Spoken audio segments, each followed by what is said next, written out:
வெல்வோம் தமிழா. தொடர்ந்து தமிழ்நாடு அரசு பணியாளர் தேர்வில் தேர்வு எழுதி அதில் பாதிக்கப்பட்ட ஆசன் அவர்கள் இப்பொழுது பேசுவார்.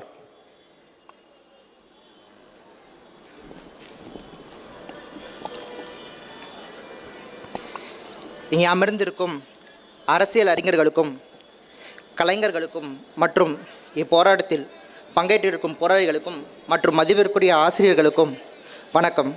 நாம் தமிழ் கட்சி உறுப்பினர்கள், ஒருங்கிணைப்பாளர்கள், தலைவர் சீமான் சார் அனைவருக்கும் வணக்கம். நாங்கள் இங்கே கூடியிருப்பதற்கான ஒரே ஒரு காரணம் என்ன அப்படின்னா, டிஎன்பிஎஸ்சி கடந்த ஜூலை 12ஆம் தேதி எல்லாருக்கும் தெரியும் எவ்வளோ முறைகேடு நடந்துச்சுன்னு சொல்லிட்டு. அதாவது தேர்வு மையத்தில் சீல் பிரிக்கப்பட்டுச்சு, விடைத்தாள்கள் பிரிக்கப்பட்டுச்சு.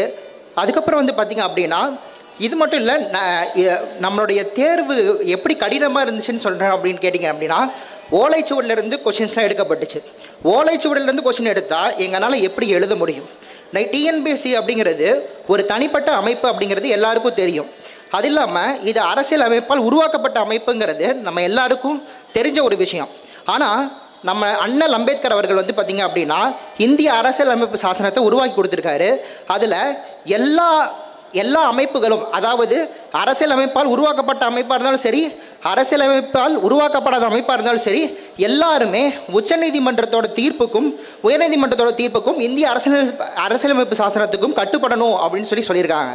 ஆனால் டிஎன்பிஎஸ்சி தேர்வாணையம் வந்து பார்த்திங்க அப்படின்னா இதுக்கு நாங்கள் கட்டுப்பட தேவையில்லை அப்படின்ற மாதிரி வந்து சொல்கிறாங்க, ஃபாலோ பண்ணுற மாட்டிக்கிறாங்க.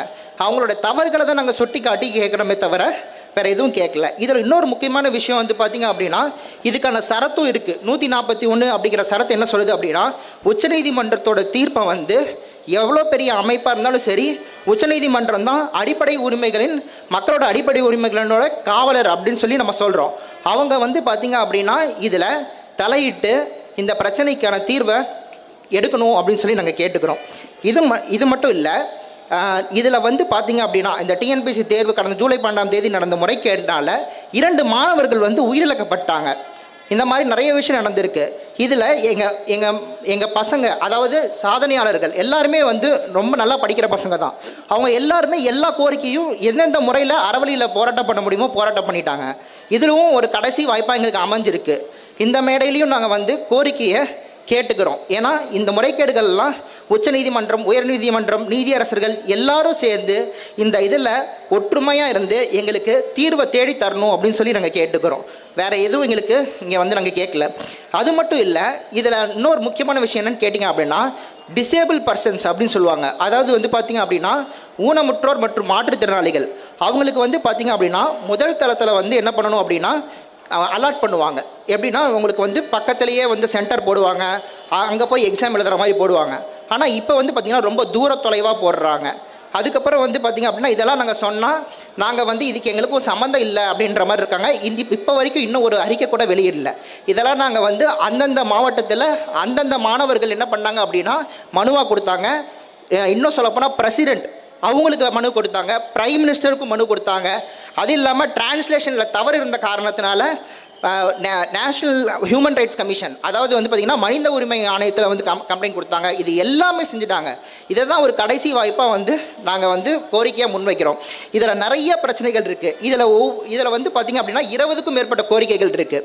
ஏன்னா நான் சொன்னேன் முன்னாடியே, அதாவது விடைத்தாள்கள் பிரிப்பு, கொஸ்டின்ஸில் முறைகேடு, 30 கொஸ்டினுக்கு மேலே தவறு. அதாவது தமிழில் மட்டுமே 30 கொஸ்டினுக்கு மேலே தவறு. அது மட்டும் இல்லை, பொது அறிவில் 25 கொஸ்டினுக்கு மேலே தவறு. அதே மாதிரி இதுக்கான சோர்ஸ் என்ன அப்படின்னு எங்களுக்கு பார்த்தீங்க அப்படின்னா நம்மளுடைய தமிழ்நாடு பாடத்திட்டம் புக்கு தான் இதுக்கான சோர்ஸே. அதை தாண்டி போய் அவுட் சோர்ஸ் கேட்கலாம், தப்பு கிடையாது. ஆனால் அதில் ஒரு வரம்பு மீறி கேட்குறாங்க. 1953 தஞ்சாவூர் பல்கலைக்கழகம் புக்கில் இருந்தெல்லாம் கேட்டிருக்காங்க. எங்களால் எப்படி எழுத முடியும்? அந்த சோர்ஸ்க்கான புக்கு பதிப்பகம் போய் தேடணும் அப்படின்னா அதோடைய புக்கே இல்லை, அந்த பதிப்பகமே இப்போ இல்லை. அப்படி இருக்குது. இதனுடைய கஷ்டத்தை எங்களுக்கு எப்படி சொல்லி புரிய வைக்கிறதுன்னு எங்களுக்கு தெரில. இது மூலயமா நாங்கள் சொல்லிக்கிறோம். அதே மாதிரி வந்து பார்த்திங்க அப்படின்னா டிரான்ஸ்லேஷன் அப்படிங்கிறது இங்கிலீஷ் டு தமிழாக இருந்தாலும் சரி, தமிழ் டு இங்கிலீஷாக இருந்தாலும் சரி, நிறைய மிஸ்டேக்ஸ் வந்து பார்த்திங்க அப்படின்னா பண்ணுறாங்க. அதே மாதிரி தமிழில் வந்து ரொம்ப, அதாவது தமிழில் எழுதுகிற மாணவர்களுக்கு ரொம்ப அநீதி இழைக்கப்படுது. நான் ஒரு இங்கிலீஷ் மீடியம் ஸ்டூடெண்ட் தான். நான் சின்ன வயசுலேருந்து காலேஜ் வரைக்கும் இங்கிலீஷ் மீடியம் ஸ்டூடெண்ட் தான். ஆனால் எனக்கு தமிழும் வரும்ன்ட்டு நான் ஃபுல்லாக தமிழ் படிச்சுட்டு இருக்கேன். இப்போ குரூப் 4ல் பார்த்திங்க அப்படின்னா ஜென்ரல் இங்கிலீஷே தூக்கிட்டாங்க. குரூப் 4னா ஜென்ரல் தமிழ் மட்டும் தான் எழுதணும் அப்படின்ற மாதிரி கொண்டு வந்துட்டாங்க. அதே மாதிரி குரூப் 2ல தமிழ்லேயே எழுதுறாங்கன்னா கூட அவங்களுக்கு 0 மார்க் போடுறாங்க, மெயின்ஸில் 0 மார்க் போடுறாங்க. வேல்யூவேஷன் தப்பு, ரிசல்ட் தப்பு, டென்டேட்டிவ் ஆன்சர் கீ தப்பு. சரி, கொஷின் தான் தப்பு அப்படின்னா டென்டேட்டிவ் ஆன்சர் கீயும் தப்பு, அவங்க கொடுக்குற ஆன்சர் கீ எல்லாமே தப்பாக இருக்குது. இதுக்கு ரிசல்ட்டும் விட போகிறேன்னு இப்போ சொல்லியிருக்காங்க. யாருக்கு அவங்க ரிசல்ட் விட போகிறாங்க அப்படிங்கிறது ஒரு பெரிய ஒரு என்ன செய்ய போகிறாங்க அப்படிங்கிறது எங்களுக்கு தெரியல. ஏன்னா படித்த மாணவர்கள் இங்கே வந்து என்ன பண்ணப்படுறோம் அப்படின்னா அவமதிக்கப்படுறோம். எங்களுக்கான உரிமையை, அடிப்படை உரிமையே போயிடுது. இந்த அடிப்படை உரிமையை உச்சநீதிமன்றம், உயர்நீதிமன்றம், நீதியரசர்கள் எல்லாருமே ஒருங்கிணைந்து எங்களுக்கு நீதி வேணும்னு சொல்லி நாங்கள் கேட்டுக்கிறோம். எங்களுக்கு எல்லாருக்கும் நீதிக்கு வந்து உதவுமாறு கேட்டுக்கிறோம். நன்றி, வணக்கம், தேங்க்யூ. தவறுகளை தட்டி கேட்கத்தான் தலைவன் வந்திருக்கிறார். உங்கள் கோரிக்கைகள் நிறைவேற்றப்படும். 2026 நாம் தமிழர் கட்சி ஆட்சி அமைக்கும் பொழுது தொடர்ந்து